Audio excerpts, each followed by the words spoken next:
Hello বন্ধুরা, আমি এখন ইলিশ মাছের ভাপা বানাচ্ছি। এটা আবার একটা নতুন ভাপা। ইলিশ মাছের ভাপা, পাতুরি, ঝোল অনেক রকমের হয়। তা আগে একদিন করে দেখিয়েছিলাম, আর আজকে করছি এটা একটা রকমের ভাপা। দেখো বন্ধুরা, এটা কিন্তু সর্ষের তেল দিয়ে করার চেষ্টা করবে, আর তেলটা একটু বেশি দেওয়ার চেষ্টা করবে। তেলটা গরম হোক।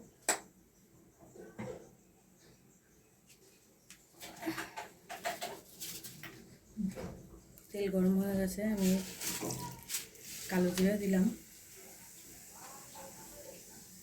আর কাঁচা লঙ্কা দেওয়ার চেষ্টা করবে। আমি ফাটিয়ে দিলাম ঝাল কম হওয়ার জন্য।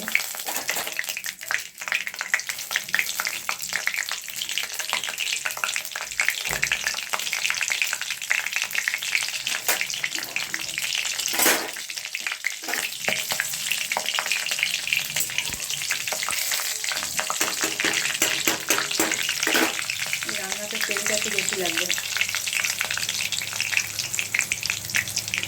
আর এই যে আমার সর্ষে পোস্ত লঙ্কা বাটা, এটা আমি ছাঁকনিতে ছেঁকে নিয়েছি। ভুল হয়ে গেল, পোস্তটা দেওয়া ছিল মনে ছিল না। যাই হোক, গ্যাস অম্বল হওয়ার জন্য আমি সর্ষেটা ছেঁকে নিলাম, এর মধ্যে পেস্ট করে তারপর ছেঁকে নিয়েছি।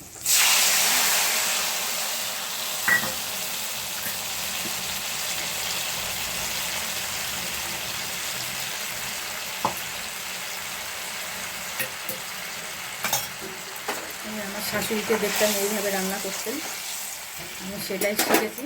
যেটা আমার শাশুড়িকে দেখেছি সেটাই আমি শিখেছি, সেটাই আমি করে দেখাই তোমাদের।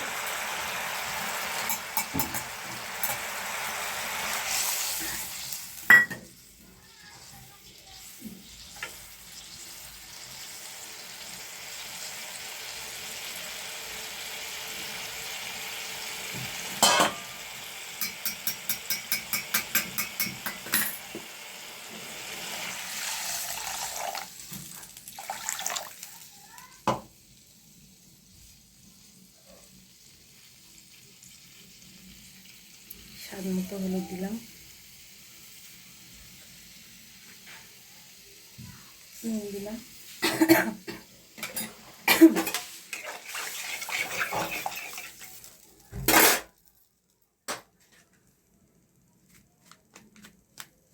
কালারের জন্য একটু লঙ্কার গুঁড়ো দিলাম।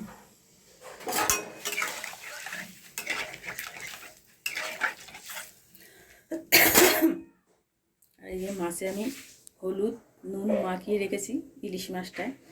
তা তোমাদের বন্ধুরা দেখিয়েছি আমি একটা জিনিস, যে এই যে ইলিশ মাছের মাথাতে, এই মাথাতে ইলিশ মাছের মাথাতে এইখানটায়, ঠিক এইখানটায় এর একটা কী একটা অভিশাপ আছে, জানি না, আমার শাশুড়ি মা বলতেন। তো এই দুই পাশে বাছুরের যেমন লেজ থাকে, সেরকম এই দুই পাশে দুটো লেজ থাকে। এই লেজ দুটো কিন্তু বন্ধুরা ফেলে দিয়ে খেতে হয়। অনেকে জানে না, হয়তো খেয়ে ফেলে, জানে না, তো এই লেজগুলো ফেলে দিতে হয়। তো আমি এবার ঝোলটা ফুটে গেছে, আমি এবার এই মাছগুলো আস্তে আস্তে দিয়ে দেবো। আজকে আর বেগুন দেবো না বন্ধুরা, আজকে শুধু এই মাছগুলো দিয়ে আমি করবো, বেগুন আর দেবো না আজকে।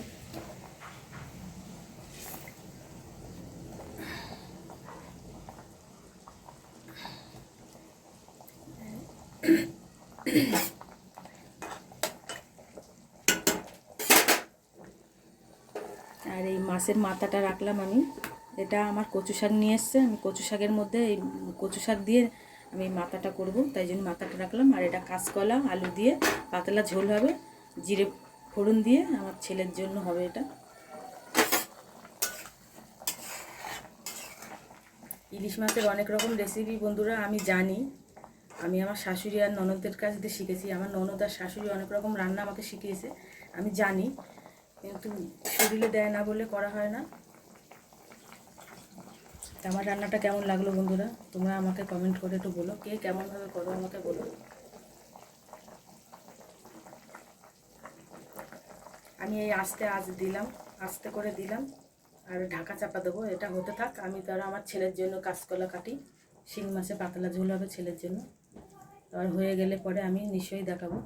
আর একটু উপর দিয়ে আমি কাঁচা সর্ষের তেল দিয়ে নামাবো। হ্যালো বন্ধুরা, আমার শেষমেশ ইলিশ মাছের ভাপা হয়ে গেছে।